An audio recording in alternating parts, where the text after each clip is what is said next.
Fala aí galera, beleza? Aviadores e aeronautas para vocês aí. E hoje a gente está começando a aula número 18, parte 2 do curso de Conhecimentos Técnicos de Aeronaves dentro desta janela de piloto privado de avião. E nesta aula nós vamos ver os equipamentos elétricos aí que podem vir a compor o sistema elétrico do avião. Então eu vou começar a aula aqui para vocês falando primeiramente do relé e da solenoide, tá bom? O relé ele é um interruptor acionado por um eletroímã. Já a solenoide, ela aciona mecanicamente algum dispositivo, também pela energização de um eletroímã. Mas como que vai ser isso? O relé é este quadradinho que vocês estão vendo aqui, ó. A gente vê que quando ele está com o contato aberto, este contato de cima está fechado e o de baixo está aberto. Então, quando você energiza o relé, energizei o relé, o contato de baixo vai fechar e o de cima vai abrir. E aí, como nós temos aí um circuito interligado neste outro contato, ele vai energizar a lâmpada toda vez aí que o interruptor do relé fechar, tá? Então, por isso que o relé também é uma espécie de interruptor, né? Já a solenoide não. A solenoide como é que funciona? Você fecha a chave, com isso as bobinas aqui são alimentadas. Quando essas bobinas são alimentadas, elas vão exercer uma força magnética aqui deste elemento central, permitindo aqui a passagem de água, né? Então, ó, o sistema está sem água, fui, fechei. Quando eu fechei, energizei, ele abriu a válvula. Quando ele abre a válvula, ele vai permitir a passagem de fluxo de água aí, tá? Então essa é a diferença aí do relé e de uma solenoide. O relé ele é um interruptor, já a solenoide ele é realmente um acionador aí para equipamentos elétricos, mecânicos ou o que você quiser. Próximo elemento aí da nossa aula, o alternador, tá? O alternador ele é um gerador de energia que fornece tensão alternada. Então, dentro aqui de um ímã com polo norte e sul que tem linhas de campo, nós vamos ter aqui uma bobina, né, enrolada nele. Em virtude da rotação dessa bobina dentro aqui, a variação de campo que vai gerar tensão. Cada meia volta aí que o conjunto de bobinas dá dentro deste ímã, nós vamos ter um sentido da corrente, porque a corrente alternada ela é aquela senoide ou uma cossenoide, depende de como você vai analisar matematicamente, gerando uma tensão positiva e uma tensão negativa, tendo uma frequência de ciclos aí. Tá?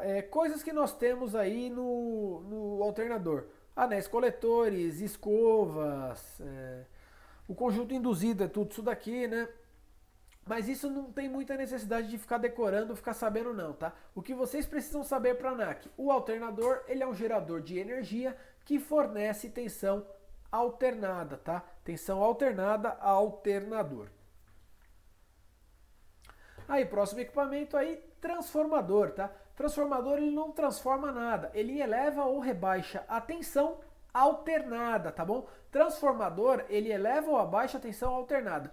Transformador de corrente contínua, na verdade, ele é conversor, tá? Ele é chamado de conversor e não de transformador. Então, falou transformador, é tensão alternada. E como é que vai vir a funcionar aí o transformador? Você entra aqui com uma tensão nos enrolamentos primários do transformador. O enrolamento nada que é um conjunto de bobinas aí enrolado em um material ferroso. Quando você entra aqui com essa tensão, vai gerar um campo magnético, né? Eu passo corrente e gero campo, ou eu vario o campo e gero corrente. A gente viu isso na última aula. Então, a corrente passada aqui, ela cria um campo. Este campo aqui, ele vai querer migrar para o segundo jogo de enrolamentos. Quando ele vem aqui para o segundo jogo de enrolamentos, a indução deste campo magnético aqui vai gerar uma tensão no secundário. E aí, com isso, nós vamos ter aí uma tensão maior ou menor no secundário. O que vai determinar o quanto essa tensão eleva ou o quanto essa tensão rebaixa? O que vai determinar é o número de enrolamentos aqui, né, na espira do primário e do secundário. Essa aula aqui não é de técnico em eletrônica elétrica, nem uma aula de engenharia elétrica, tá? Então não convém a gente ficar colocando um monte de conta aqui, de número de espira, blá blá blá, porque não é o que vai agregar para a ANAC, tá? O que você precisa saber para a ANAC? Que o transformador é um equipamento elétrico para elevar ou reduzir a tensão alternada, tá? Lembrem disso. Isso que é necessário saber para a banca da ANAC. Agora vamos falar de retificador e inversor. Esse é um dos que eu mais vi cair nos simulados que eu fiz da banca da ANAC, tá bom? Então, retificador, ele vai entrar com a tensão alternada, na entrada aqui dele e vai sair com uma tensão contínua, tá?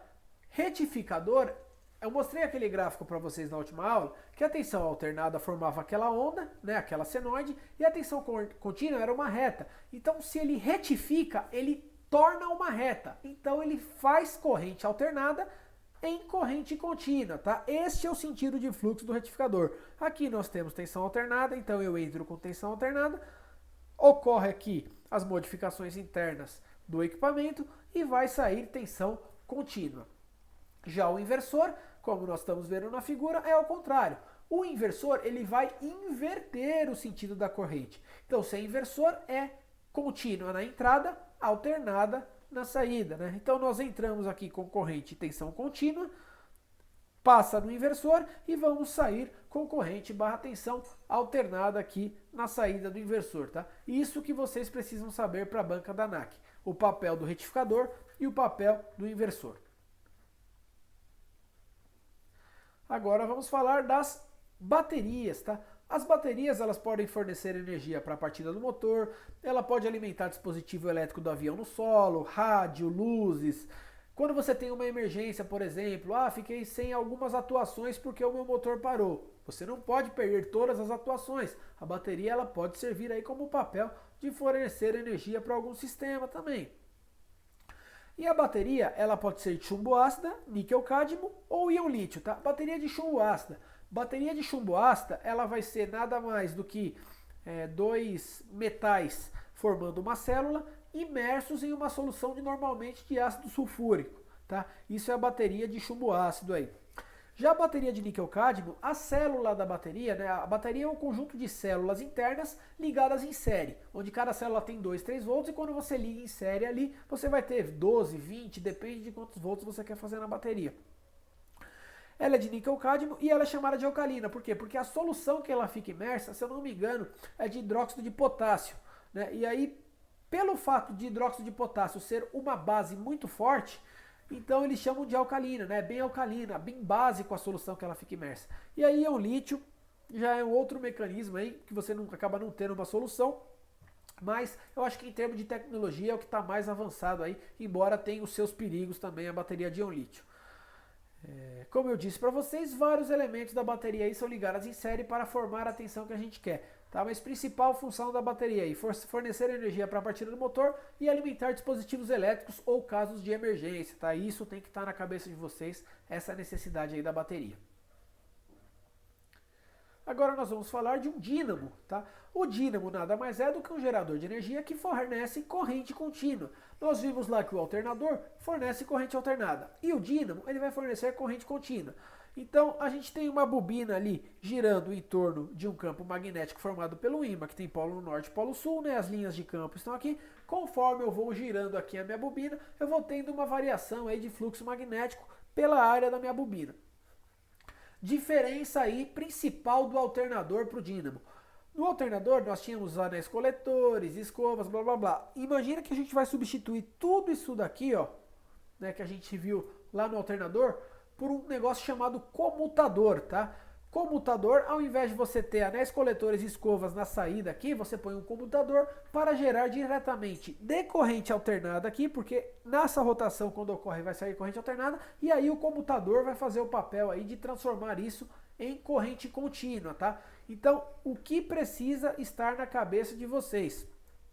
Gerador de energia que fornece corrente contínua e tem um comutador, necessariamente é o dínamo, tá? Isso é necessário. Lembrando que para ter estabilidade aqui na tensão que a gente quer, né, manter ela realmente bem reta, bem contínua, bem retificada, você cria aqui muitos enrolamentos na bobina, né, dá várias voltas na bobina, e essa bobina normalmente aí é enrolada em torno de um núcleo de ferro cilíndrico, que é um material bom também para você fazer. Normalmente núcleo de motor é feito desta forma também.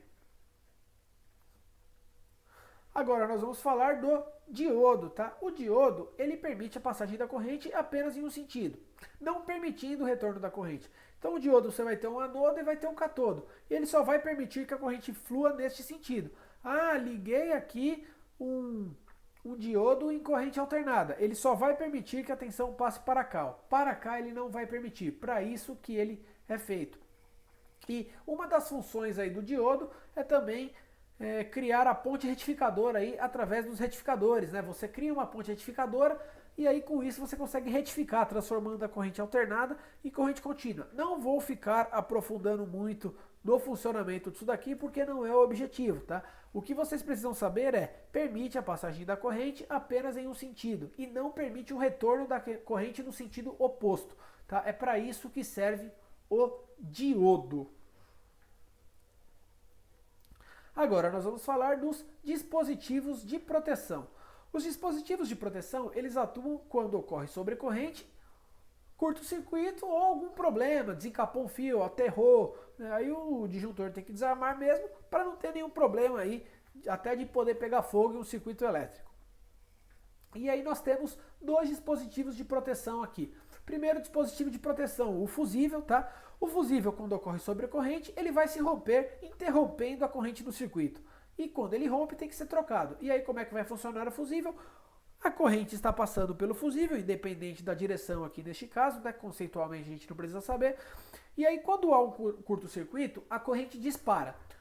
Quando você tem o aumento de corrente, você tem o aumento de temperatura. Este aumento de temperatura faz com que esse elemento térmico aqui, ó, interno do fusível, chega a fundir, né? Ele vai derreter por alta temperatura. Quando ele derrete, ele vai ficar desta forma aqui, ó.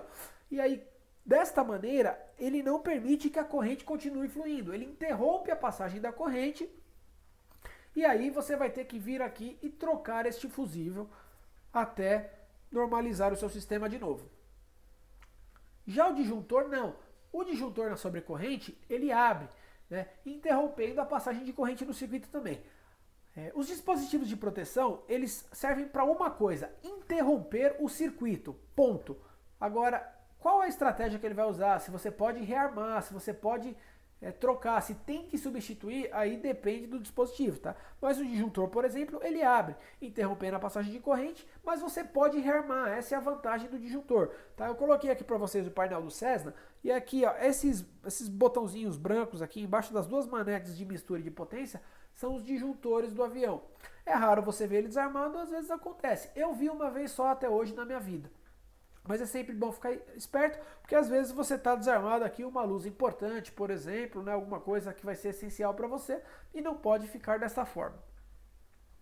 Lembrando que, por exemplo, o disjuntor, vamos supor, rearmei, ele desarmou, rearmei, ele desarmou, tem algum problema, você pode investigar. Nem que este problema seja o disjuntor. Né? Pode ser também que o disjuntor dê problema, mas é sempre bom averiguar. Às vezes desencapa um fio encosta na carcaça, algum fio se rompe e está aterrando direto, e aí ele vai ficar desarmando mesmo até você resolver o problema para não permitir aí essa circulação de corrente desnecessária. Próximo equipamento agora, regulador de tensão, tá bom? Regulador de tensão é para manter na saída do gerador a tensão constante. O gerador, ele é acoplado ao motor. E o motor, ele sofre variação de rotação. Então, quando você está lá com o seu motor a pleno, vamos supor que você tem, sei lá, 40 volts ali no seu gerador. Né? Só que você não quer 40 volts. 40 volts pode ser uma tensão que queima os seus equipamentos elétricos. Então, você quer 24 volts, por exemplo. Então, está saindo aqui 40 volts, porque você está com o motor a pleno. E aí passou no regulador de tensão. Passou no regulador de tensão, aí ele vai para 24 volts, mantendo aí estabilizado a tensão dos equipamentos do sistema. Então, antes do regulador de tensão, nós vamos ter uma tensão não controlada e variável, e após o regulador de tensão, nós vamos ter uma tensão controlada e constante, que é o que a gente quer. Eu dei um exemplo para vocês que eu estou com o motor a pleno, né? Potência máxima, por exemplo. Aí não, eu quero trazer o motor aí para a condição de idle, né? Eu quero fazer uma descida mais rápida, trouxe o motor para a condição de idle. Aí a tensão aqui, por exemplo, vai cair de 40 volts, que era com o motor a pleno, para, por exemplo, 28 volts. Só que mesmo assim também eu não quero 28, eu quero 24. O regulador de tensão vai fazer esse papel aí de manter a tensão de saída constante para o sistema. Essa é a finalidade do regulador de tensão. Agora, disjuntor de corrente reversa, tá? Reverse Current Circuit Breaker em inglês. Ele impede que retorne corrente da bateria para o gerador, apenas do gerador para a bateria. Nas partidas, a gente até alimenta o starter, né, o motor de arranque, com a bateria. Mas imagine a seguinte situação, o avião está voando, então você tem lá rotação no seu gerador. Se você tem rotação no seu gerador, você vai ter saída, tensão de saída, e aí você passa para o sistema algumas cargas e outra você carrega a bateria. Aí se você carregou a bateria inteira e não tem esse equipamento, essa bateria ela vai tender a fornecer energia para o sistema. Então a bateria uma hora vai ficar fornecendo, outra hora recebendo do gerador, outra hora fornecendo, outra hora recebendo. A gente não quer isso. A gente quer que a bateria apenas receba a tensão do gerador. E aí para isso você coloca esse dispositivo que nada mais é um disjuntor com o diodo. É um disjuntor com o diodo que vai permitir apenas, neste sentido aqui do gerador para a bateria, que as cargas fluam. E não ao contrário, vindo a desarmar aí caso tiver algum problema. Agora, próximo equipamento aí do sistema elétrico do avião, atuador elétrico ou servo, tá? O atuador elétrico, ele é um equipamento feito para atuar, óbvio, até pelo nome dele. Mas qual que é a diferença dele para o servo? O atuador elétrico, você entra com uma tensão elétrica no atuador e ele vai fazer a atuação necessária. Só que ele não tem controle de posição. Para fazer controle de posição do atuador, você vai interromper simplesmente a passagem de corrente. Opa, cheguei onde eu queria, para de alimentar ele. E às vezes ele passa um pouco do ponto, fica um pouco antes, então ele não tem um controle fino. Diferente do servo, tá? O servo, ele é um motor que ele tem controle de posição e ele tem retorno. Então vamos supor, ó, essa haste aqui do motor está girando. Eu quero que ela vá 10 graus para a direita, 15 para a esquerda, depois mais 30 para a direita, depois mais 15 para a direita de novo. Esses movimentos são muito mais precisos. A gente consegue falar, não, é neste ponto que eu quero. O servomotor, essa é a diferença dele em relação ao atuador. Ele é um atuador de precisão. O atuador elétrico não, ele é simplesmente um atuador que não tem muita precisão. Ah, então o servo é melhor do que o atuador elétrico? Depende, tá? Depende da aplicação, depende do custo que você quer implementar no projeto.